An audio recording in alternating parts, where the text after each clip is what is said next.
Students, पिछले 4 video में हमने 4 पदों के बारे में अध्ययन किया। तुलसीदास जी का पाठ थोड़ा लंबा है, लक्ष्मण परशुराम संवाद वाला, इसलिए इसने में हमने 4 पद पढ़ चुके हैं। अगले जो पद बचे हुए उनके बारे में हम आज अध्ययन करेंगे। तो देखो, अब तक हमने आपस में लक्ष्मण और परशुराम जी की वीरता की, दोनों आपस में अपने अपने वीरता की अपने अपने उसकी डींग हाँक रहे हैं। आगे देखो क्या होता है कि अब लक्ष्मण जी परशुराम जी से क्या कहते हैं कि तुम्ही तो कालू हाक जनु लावा, कि तुम तो मृत्यु को, मुझे ऐसा, तुम तो कालू यानी मृत्यु को, हाक यानी आवाज़, जनु यानी मानो, लावा यानी ला रहे हो, बार बार मोही लागी बुलावा, कि मुझे ऐसा लग रहा है कि आप तो बार बार मृत्यु को आवाज़ लगा रहे हो, बुलावा यानी बुला रहे हो। सुनत लखन के वचन कठोरा, लक्ष्मण जी के ऐसे कठोर वचन सुनकर, सुनत लखन के वचन कठोरा सुनकर, लक्ष्मण जी के वचन यानी वचन, कठोरा यानी कठोर, ऐसे लक्ष्मण जी के कठोर वचन सुनकर परशु सुधार धरे कर गोरा, अपने भयंकर परसे को सुधार कर रखते। परशुराम जी अपने भयंकर परसे को संभाल कर रखते हैं। अब जनि देई दोषु मही मोहि लोगो यानी लोग, देई यानी देना, दोषु यानी दोष, अब मुझे लोगो दोष मत देना।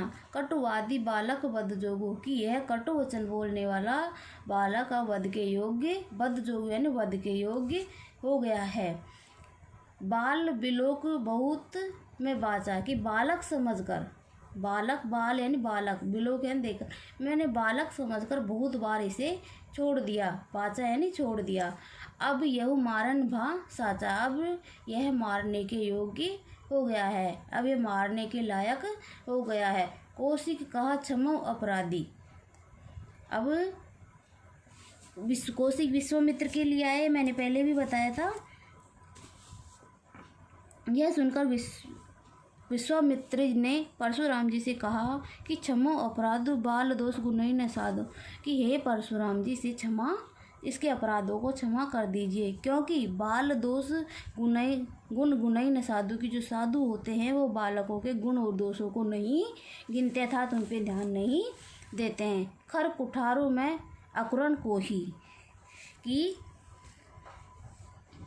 अब परशुराम जी क्या कहते, खर यानी पैना, कुठार यानी कुल्हाड़ा, मैं करुण को ही, करुण का मतलब होता है निर्दयी, कोई यानी क्रोधी, करुण को, जो मेरा पहला पैना कुल्हाड़ा है वो क्या है, निर्दयी और क्रोधी है। आगे अपराधी गुरुद्रोही, और मेरे आगे गुरु का अपमान करने वाला अपराधी खड़ा, गुरुद्रोही मतलब गुरु का अपमान करने वाला अपराधी, मेरा गुरु का शत्रु, द्रोही यानी शत्रु, गुरु का शत्रु खड़ा है। उत्तर दे तो छोड़ो बिनु मारे, कि यह उत्तर पे उत्तर दिए जा रहा है, मैं इसे बिना मारे नहीं छोड़ूंगा। केवल कौशिक शील तुम्हारे, और केवल विश्वामित्र जी आपके शीलता के कारण मैं इसको बिना मारे छोड़ रहा हूँ। केवल कौशिक शील तुम्हारे, कि हे मुनिवर, मैं आपकी शीलता के कारण, हे विश्वामित्र, आपकी शीलता के कारण मैं इसको बिना मारे छोड़ रहा हूँ।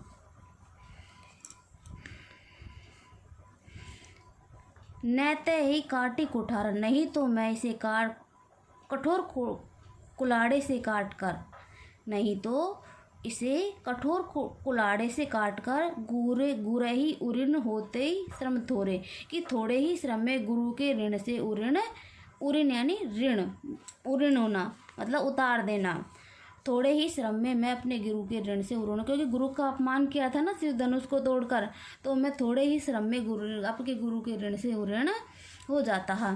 गादी सुनु कह हृदय ही हंसई, गादी सुनु भी किसके लिए है, विश्वामित्र के लिए, किसके लिए है, विश्वामित्र के लिए। गादी सुनो हृदय हंसी, कि गादी सुदुन विश्वामित्र जी मन ही मन, हृदय हंसी मतलब अंदर ही अंदर अपने मन ही मन हंसते हैं। मुनई हरी सूर्य, की मुनि को है अभी हरी हरी सूर्य, हरी हरी का मतलब हो रहा है इसे वीरता ही वीरता दिखाई दे रही है। ऐसे में खांड न ऊक मैं अजऊ न बूझ अबू, जो कि इसे पता नहीं है इसके सामने गन्ने का रस नहीं खांडा खड़ा हुआ है। उनका कहने का मतलब ये है कि उनके सामने क्या खड़ा है? खांडा। खांडा किसके लिए है? लोहे का खांडा। लोहे का। असमय का मतलब होता है लोहे का बना हुआ, ऊख में गन्ने से बना हुआ। ऊख में तो होता है गन्ने से बना हुआ, और ऊख में तो होता है गन्ने से बना हुआ, और अमय होता है लोहे का बना हुआ। कि इनके सामने लोहे का बना खांडा है, गन्ने से बना हुआ खांड नहीं है। उनका कहने का मतलब कि नहीं समझ नहीं है कि इनके सामने इनसे भी ज़्यादा वीर पुरुष खड़ा हुआ है। अभी वो लक्ष्मण जी को सही तरीके से पहचान ही नहीं पाए थे, इसलिए गादी सुदुन विश्वामित्र जी अपने मन ही मनस्ते हैं।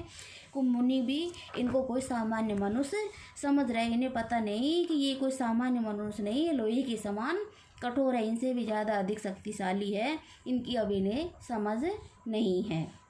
वापस देखो, तुम तो कालू भाक जन लावा, बार बार मोई लागी बुलाओ। लक्ष्मण जी कहते हैं परशुराम जी कि मुझे लगता है कि आप तो मानो बार बार अपनी मृत्यु को आवाज़ लगा रहे हो। सुनत लखन के वचन कठोरा, परशुधरई सुधार धरेऊ कर गोरा। और लक्ष्मण के कठोर वचन सुनकर परशुराम जी अपने कुलाड़े को संभाल कर अपने कंधे पर रखते हैं। अब न जने देव दोष मोय लोगों के, अब मुझे लोग को दोष मत देना। कटुवादी बालक वध जो कटु वचन बोलने वाला बालक है वध के योग्य हो गया। बाल बिलो को बहुत में वाचा कि बालक समझ कर ने बहुत छोड़ा है। अब ये मारो निभाव में साचा, ये जरूर ही मारने योग्य हो गया। कोसी का क्षमा अपराधो कि हे विश्वामित्र जी कहते हैं कि इसे इसके अपराधों को क्षमा की दीजिए, क्योंकि बाल दोष गुण गुणई न साधु की। जो बालक के दोष और गुण होते हैं उनको साधु लोग देखते नहीं है। खर कुठार कह अकरण कोई। परशुराम जी कहते हैं कि मेरा पहना कुठारा अत्यधिक निर्दयी और क्रोधी है। आगे अपराधो गुरुदोई, और आगे मेरे गुरु का शत्रु और गुरु का अपराध करने वाला खड़ा है। उत्तर देते छोड़ो बिन मारे, उत्तर पे उत्तर दिया जा रहा है, इसे बिना मारे नहीं छोड़ता। केवल कौशिक शील तुम्हारे, और छोड़ रहा हूँ तो केवल विश्वामित्र जी आपके शील गुणों के कारण। न तो एक काटी कुठार कटोरा, मेरे कुलाड़े से कठोर कुलाड़े से काटकर गुरु के ऋण, थोड़े ही श्रम में गुरु के ऋण से ऋण हो जाता। गादी सुदन के हृदय ऐसे कि विश्वामित्र जी मन ही मन हंसते हैं और कहते कि मुनि हरे हरे, कि इस मुनि को अभी हरी हरी सूझ रही था, वीरता ही वीरता दिखाई दे रही है। ऐसे में काटना हुक्म, इसे पता नहीं है कि इसके सामने लोहे के समान बना हुआ खांडा खड़ा है, ना कि गन्ने से बना हुआ खांड। अजब नबूज अभी इसको सोच समझ नहीं था, इसके सामने इससे भी ज़्यादा अधिक शक्तिशाली वीर पुरुष खड़ा, इसकी अभी समझ नहीं है, इसे पहचान नहीं पाए हैं। कहेऊ लखन मुनि शील तुम्हारा, को नहीं जान विदित संसारा। अब लक्ष्मण जी देखो आगे क्या कहते हैं। अब लक्ष्मण जी कहते हैं शील यानी आचरण, कि हे लक्ष्मण ने परशुराम से कहा कि हे मुनि, आपके शील स्वभाव के बारे में कौन नहीं जानता। विदित संसार, की पूरा संसार जानता था। कौन नहीं जानता? पूरा संसार जानता है। शील यानी आचरण, आपके शील आचरण के बारे में पूरा संसार जानता है, कौन नहीं जानता न। माता पिता उऋण भय नीके, कि आप माता पिता के ऋण से तो अच्छी तरह उऋण हो गया था, तो उनके ऋण को तो आपने चुका दिया।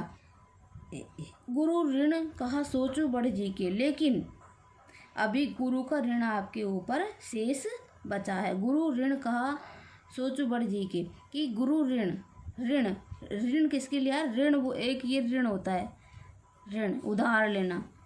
तो गुरु जी का जो ऋण है अभी आपके ऊपर शेष बचा है। 100 जनु हमरे माथे काढ़ा, उसको आप हमारे सिर पर काढ़े जा रहे, निकाले, काढ़ा यानी निकाले जा रहे हो, माथे यानी सिर पर।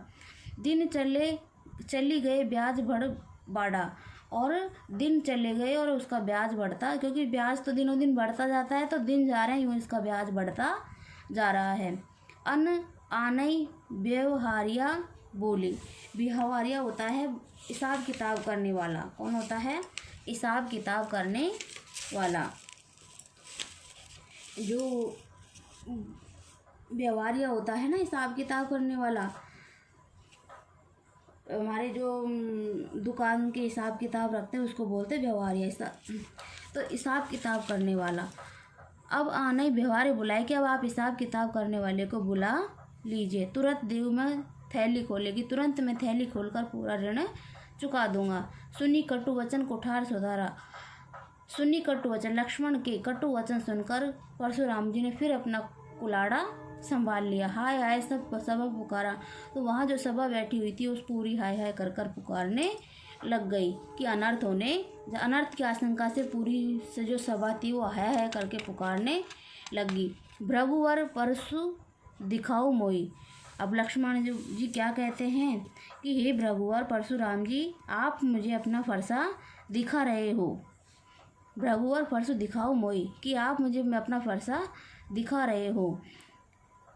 विप्र विचारो बचाओ नरपदोई, कि मैं विप्र यानी ब्राह्मण, विचार यानी बचाओ यानी बचा रहा हूँ, नृपदोही कि वो कहते हैं कि मैं आपको ब्राह्मण समझकर बार बार लड़ने से बच रहा हूँ। विप्र विचारे, ब्राह्मण समझकर मैं आपको बच रहा हूँ, नृपदोही कि बार बार युद्ध करने से बच रहा हूँ। मिले न कबू सुबट रन गाड़े, कि आपको कभी अपने से अधिक शक्तिशाली सुबट रन गाड़े। सुबट यानी होता है वीर योद्धा, गाड़े यानी अच्छे, कि तुमसे अधिक अच्छे शक्तिशाली योद्धा का सामना नहीं हुआ। द्विज देवता घरे के बाड़े, कि तुम अपने क्षेत्र में देवता बने फिरते हो। अनुचित कही सब लोग पुकारे, रघुपति सही लखन के निवारे, कि अनुचित कही सब लोग पुकारे, अनुचित कहकर सभी लोग पुकारने लगे। रघुपति सही नहीं लखुन निवारे, कि श्री राम जी ने अपने आँखों के इशारे से, निवारे यानी रोका, सहे नहीं यानी इशारे, निवारे यानी रोका, सहनी यानी इशारे, कि श्री राम जी ने अपनी आँखों के इशारे से लक्ष्मण जी को रोक लिया। लखन उत्तर आहुति सरिसर भोगी कृपान कसारू।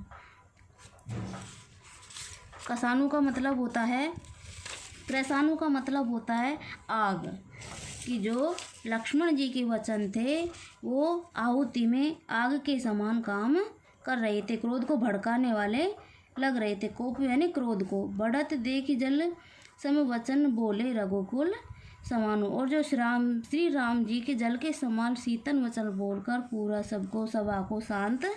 बढ़त देखी जल समन, की बढ़ते हुए युद्ध को देखकर जल के समान वचन बोलकर श्री राम जी ने सभा को शांत कर दिया। अब ये पाठ हमारा पूरा हो चुका है। अब इसके क्वेश्चन आंसर है उनकी पीडीएफ डाल दी जाएगी, उसको आप कॉपी में उतार लेना। धन्यवाद।